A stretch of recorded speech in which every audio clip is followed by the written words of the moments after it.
Alors, Nicolas Dupont-Aignan, Édouard Philippe va annoncer un moratoire sur les hausses des taxes des carburants, puisque c'est là l'essentiel, ce sont les sources gouvernementales. C'est ce que demandait l'opposition et même une partie de la majorité, François Bayrou notamment. Ça va dans le bon sens, un moratoire sur les hausses des taxes des carburants ? Enfin, c'est ce que je me demandais il y a 3 semaines, enfin il y a même 6 mois quand elles ont été lancées.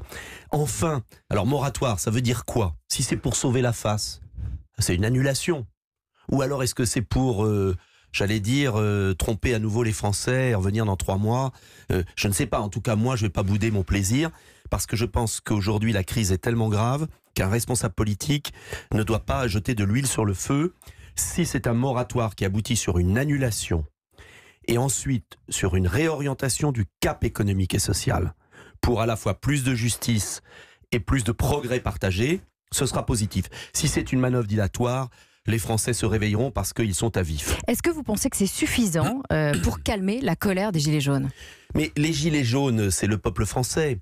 Il n'y a pas la colère des Gilets jaunes, il y a la colère d'un peuple, surtout ceux qui travaillent. Mais est-ce que vous pensez que c'est suffisant ce moratoire ? Je ne crois pas aujourd'hui parce que le gouvernement a trop tardé.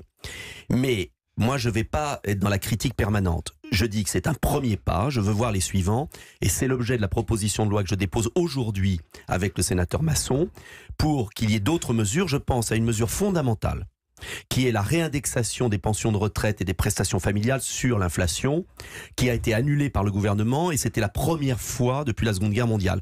C'est-à-dire que le pouvoir d'achat des retraités était sciemment réduit chaque année.